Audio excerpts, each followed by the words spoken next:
Dossier délicat. Votre émission de faits divers,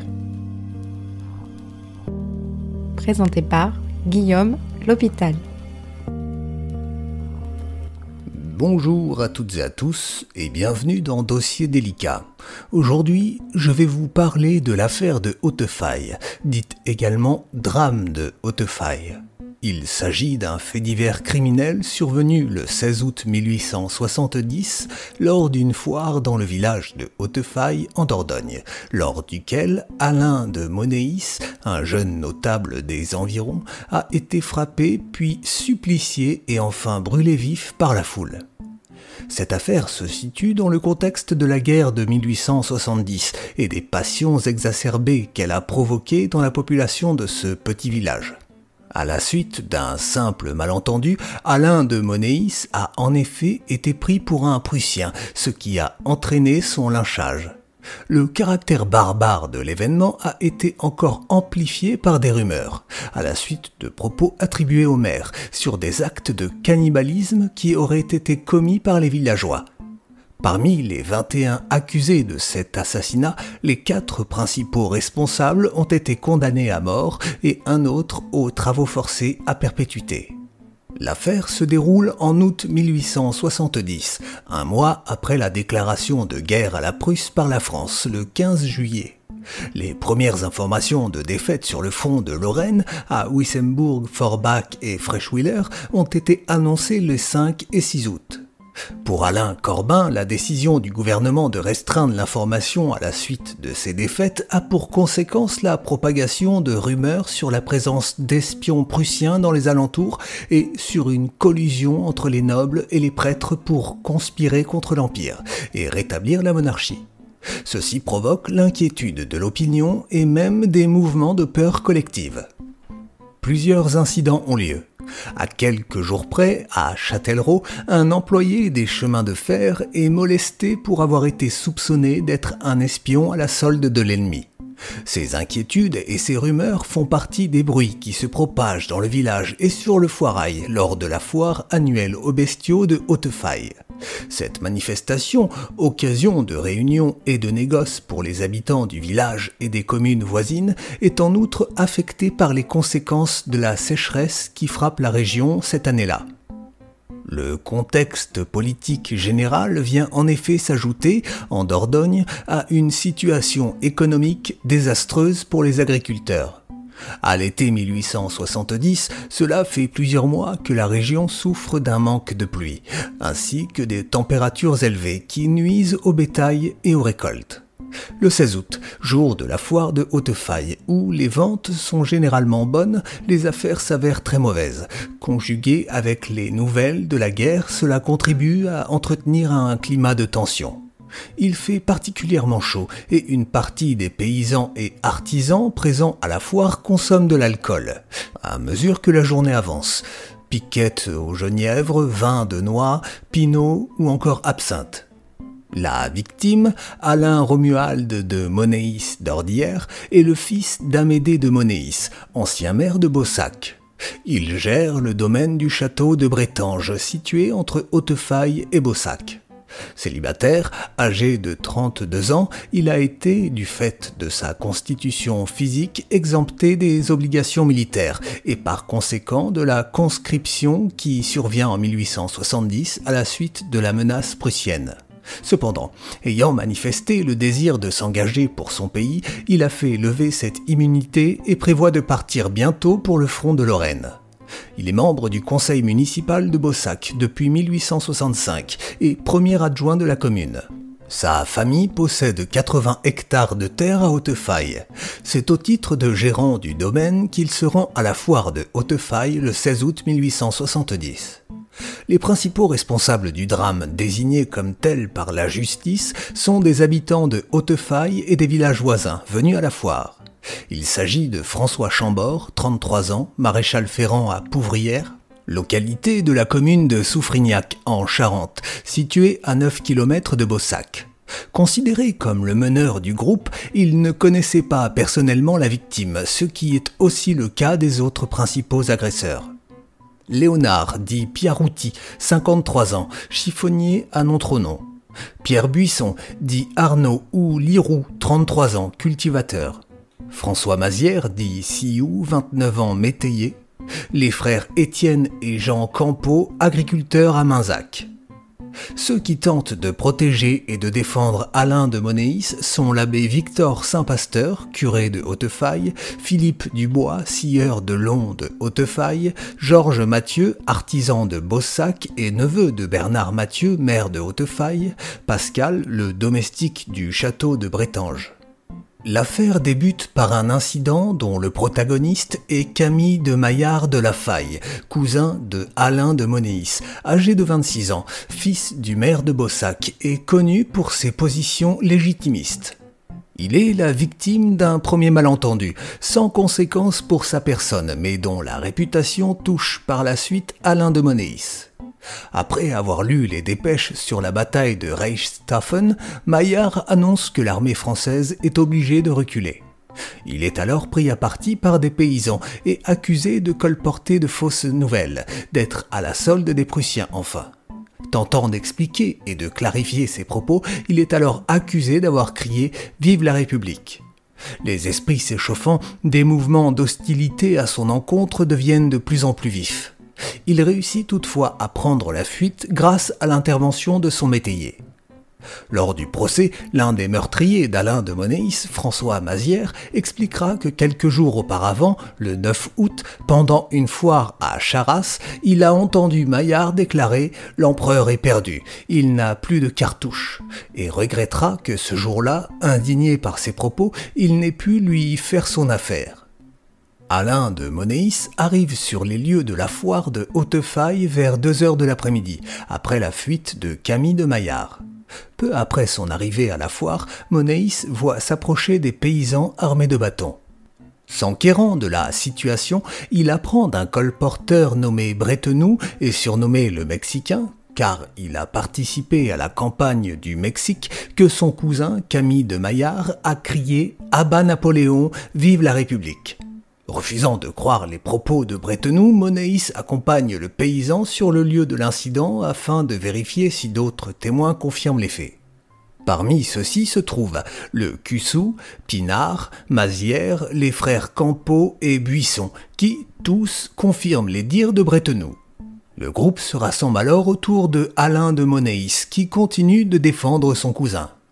Refusant toujours d'admettre que Maillard ait pu prononcer ces paroles, Monéis est alors pris à partie par le groupe de plus en plus nombreux et hostiles. Confondu par certains avec Maillard, il devient alors le centre de l'incident et est accusé à son tour d'avoir crié « Vive la République », d'être un traître et un Prussien. Malgré ses dénégations, il assure être du côté des paysans et qu'il va s'engager pour combattre les Prussiens. Le groupe profère les premières menaces de mort et porte les premiers coups.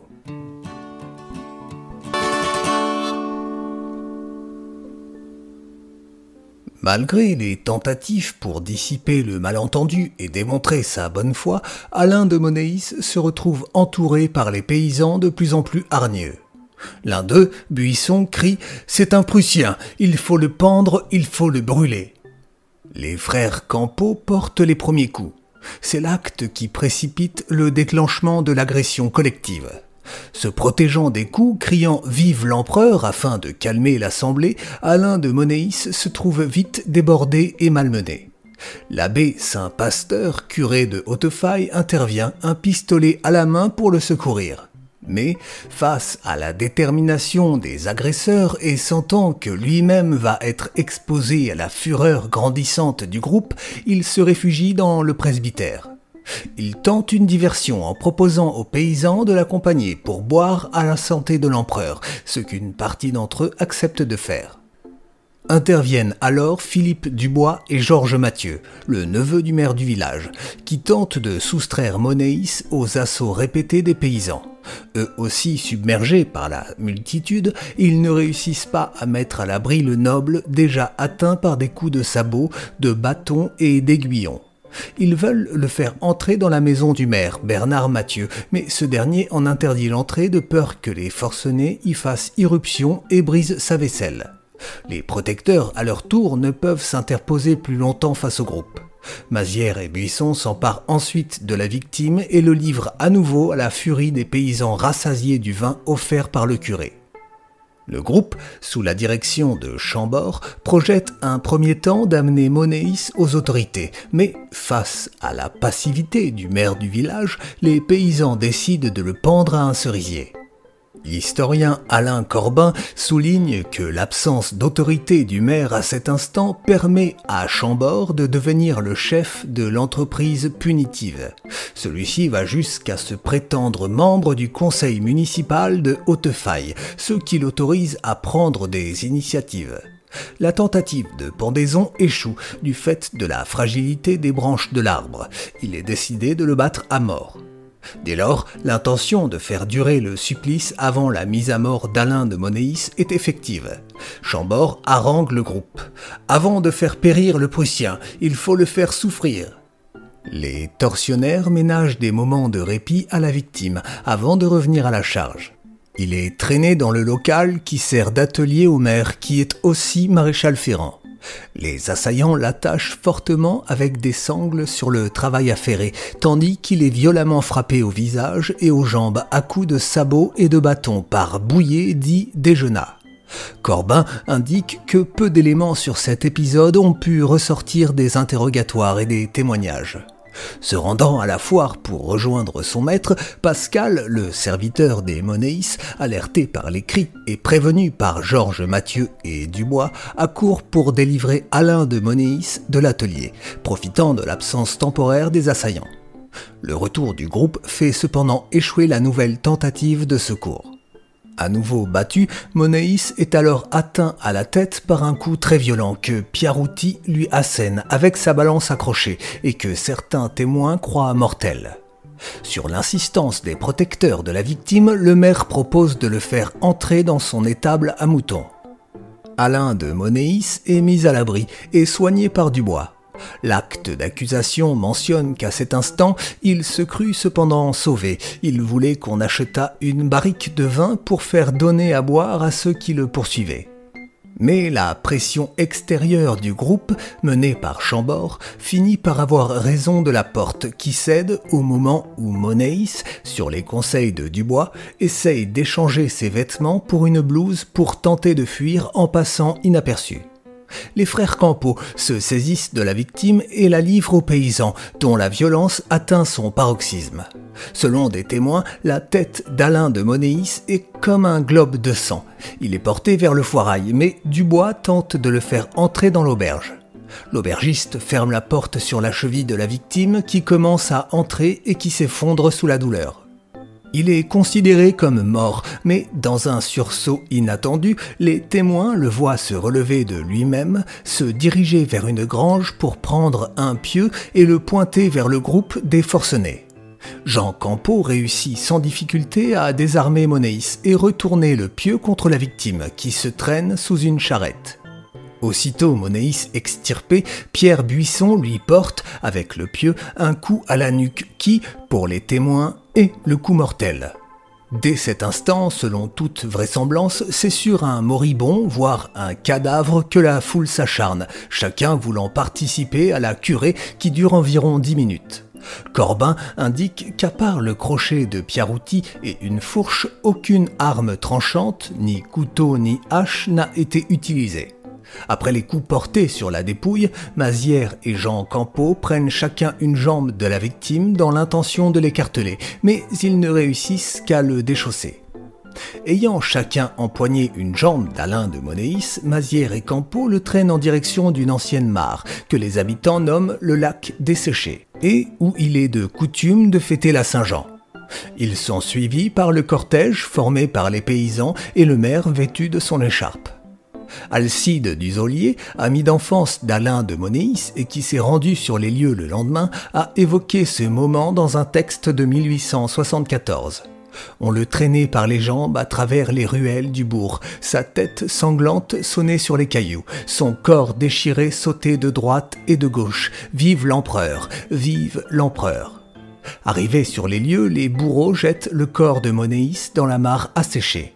Sous la direction de Chambord, on va chercher des fagots, des branchages et des débris. Chambord prend une botte de paille à un agriculteur tout en lui promettant le remboursement par l'empereur. Jetés sur le corps qui, au dire de certains témoins, bouge encore, les fagots et le foin sont tassés par Chambord et Campeau. Dans une ultime tentative, Dubois essaye d'empêcher l'irréparable de se produire, mais il est pris en chasse par une dizaine de paysans et est forcé de s'éloigner. Personne n'ayant d'allumettes, Chambord va chercher ou fait chercher par le jeune Tibassou un paquet d'allumettes et demande à 3 enfants de mettre le feu au tas de fagots et de foin. Le bûcher s'embrase sous les vivats de l'assistance criant « Vive l'empereur !» Un nommé Duroulet commente l'immolation par ces mots. « Voyez comment cela grille bien !» Un homme nommé Besse ajoute, voyant la graisse s'écouler du corps en train de se consumer, « Dommage que toute cette graisse soit perdue !» Un autre allume sa cigarette sur les braises du bûcher. Le soir du drame, les habitants des alentours sont déjà au courant des événements de Haute-Faille. Certains protagonistes se vantent de leurs actes. Piarouty parle des 3 coups de balance qu'il a assénés à la victime. Madame Antony raconte que son métayer Mazière est revenu exalté de Haute-Faille en lui disant « Oui, nous avons tué et cramé le Prussien. Je l'ai frappé et je ne m'en repens pas. Il ne voulait pas crier « Vive l'empereur !» D'autres espèrent une récompense. Pierre Sarlat et le tailleur de pierre François Chollet croient qu'ils seront payés par l'empereur pour avoir brûlé Monéis.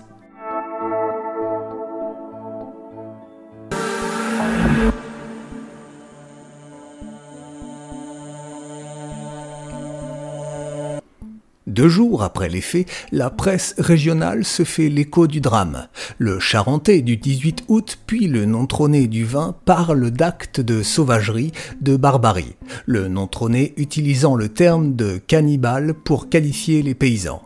La presse nationale, avec le Moniteur universel du 23 août, relate également le drame. L'affaire remonte jusqu'au gouvernement. Le 20 août, le ministre de l'Intérieur, Henri Chevreau, répondant à l'interpellation d'un député sur les soulèvements paysans qui se déclarent dans le pays, condamne le supplice de Haute-Faille. Un acte de sauvagerie a été accompli récemment à Nontron et sera l'objet de la réprobation générale. Un citoyen a été brûlé au milieu d'une population qui n'a pas eu l'énergie de s'opposer à un crime aussi odieux. Le 27 août, en vertu d'un décret daté du 24, Bernard Mathieu est destitué en public de sa fonction de maire de Haute-Faille par le préfet de la Dordogne. Il est remplacé à titre provisoire par Élie Mondou, conseiller municipal.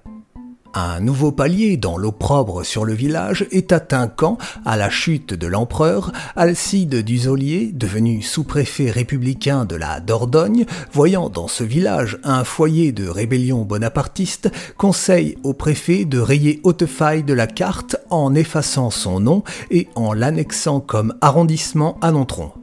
La proposition est transmise au ministre de l'Intérieur, mais face à l'opposition du maire par intérim et ensuite de Martial Villard, le nouveau maire, qui objecte que le droit ne reconnaissant que la responsabilité pénale individuelle, il ne saurait incriminer tout un village pour des actes commis par des individus qui ne sont pas tous originaires de Haute-Faille. Le supplice se déroule en pleine foire au bétail et plusieurs participants utiliseront des métaphores relatives à l'abattage des bêtes et à la tuerie du porc. L'un d'eux raconte « Nous avons fait griller à Haute-Faille un fameux cochon ». Le fantasme des paysans cannibales prend forme dans la presse, en particulier le non-trôné du 20 août, qui désigne sous ce qualificatif les émeutiers du Foirail, relayés par les villageois des environs et les nobles dont l'oncle d'Alain de Monéis qui évoque la menace des cannibales dans une lettre du 22 août. La rumeur du cannibalisme prendra une forme précise lors du procès, à partir de phrases attribuées à 2 des protagonistes lors des événements. L'un des témoins, le couvreur Jean Morel, âgé de 78 ans, affirmera avoir entendu le maire, Bernard Mathieu, répondre à la foule qui manifestait l'intention de faire brûler et manger la victime « Faites ce que vous voudrez, mangez-le si vous le voulez ». Lors de la confrontation avec le témoin, le maire niera farouchement avoir tenu de tels propos et le témoin rétractera ses accusations. Le corps calciné d'Alain de Monéis est déposé entre deux draps dans l'église de Hautefaille. Le docteur Roby Pavillon, qui en a fait l'autopsie, rédige le soir du 16 août le rapport qui décrit l'état de la dépouille. Cadavre presque entièrement carbonisé et couché sur le dos, la face un peu tournée vers le ciel, à gauche les membres intérieurs écartés, la main droite raidie au-dessus de la tête, comme pour implorer, la main gauche ramenée vers l'épaule correspondante et étalée, comme pour demander grâce. Les traits du visage exprimant la douleur, le tronc tordu et ramené en arrière. De l'examen du corps, le médecin établit qu'il a été brûlé de son vivant et qu'il est mort des suites de l'asphyxie et des brûlures. Les gendarmes de Nontron, dépêchés sur les lieux et dans le voisinage, procèdent aux premières arrestations. Une cinquantaine de personnes sont interpellées et interrogées par le juge Marcheneau. Le 19 août, Charles Borot-Lajanadi, procureur général de la Cour impériale de Bordeaux, se déplace sur les lieux du meurtre et se charge de l'instruction de l'affaire. Le 18 septembre, les prévenus quittent la prison de Nontron pour Périgueux afin d'être informés des charges retenues contre eux lors de la session extraordinaire des assises prévue pour le 26 septembre. Mais celle-ci est ajournée et renvoyée au 18 octobre. Une proclamation est rédigée par Alcide Duzolier afin de dissiper des rumeurs d'amnistie dont les prévenus auraient bénéficié en raison de la proclamation de la République. Elle est affichée dans les rues de Nontron et donne le nom des inculpés. Les 21 inculpés comparaissent au tribunal de Périgueux le 13 décembre 1870. Le procès se déroule du 13 au 21 décembre, au palais de justice de Périgueux, sous la présidence du juge Brochon, et connaît une grande affluence. Le premier jour du procès, l'acte d'accusation détermine la responsabilité directe de Chambord, Buisson, Jean Campeau, Léonard dit Pierrouty et Mazières comme auteurs de l'homicide commis avec préméditation.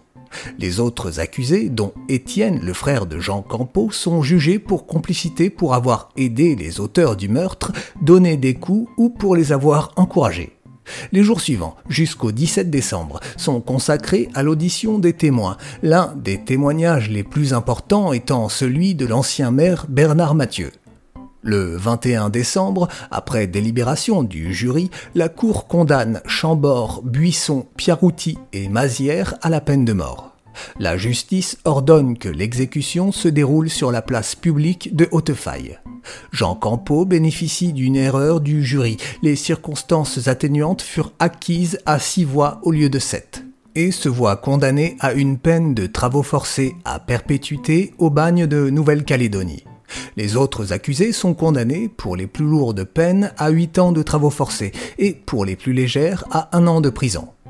Le 26 janvier 1871, le pourvoi en cassation des 4 condamnés à mort est rejeté, ainsi que la demande de grâce qui parvient le 30 janvier au ministère de la Justice. La guillotine devait être initialement installée au lieu de l'ancienne mare asséchée où s'était déroulée l'immolation d'Alain de Monéis, mais le terrain étant trop accidenté, l'échafaud est dressé le matin du 6 février dans la halle aux bestiaux. Les 4 condamnés sont décapités dans l'ordre suivant: Pierrouty en premier, puis Buisson, Mazières et enfin Chambord. En 1953, Noémie Lavaux, dernière personne encore vivante à avoir été témoin de l'affaire de Hautefaille, meurt à l'âge de 92 ans. Un siècle après l'affaire, le 16 août 1970, une messe de pardon est célébrée dans l'église de Hautefaille en présence des descendants de la victime et de ceux des 4 condamnés à mort. Francis Donary, maire du village depuis 1977, propose de faire installer une stèle commémorative pour marquer l'événement, mais abandonne le projet en 2009, car il y a, selon lui, encore trop de honte dans ce village. Je me suis servi de l'outil Internet pour concevoir cette chronique, j'espère qu'elle vous aura plu, je vous souhaite une très belle semaine et je vous dis à lundi prochain.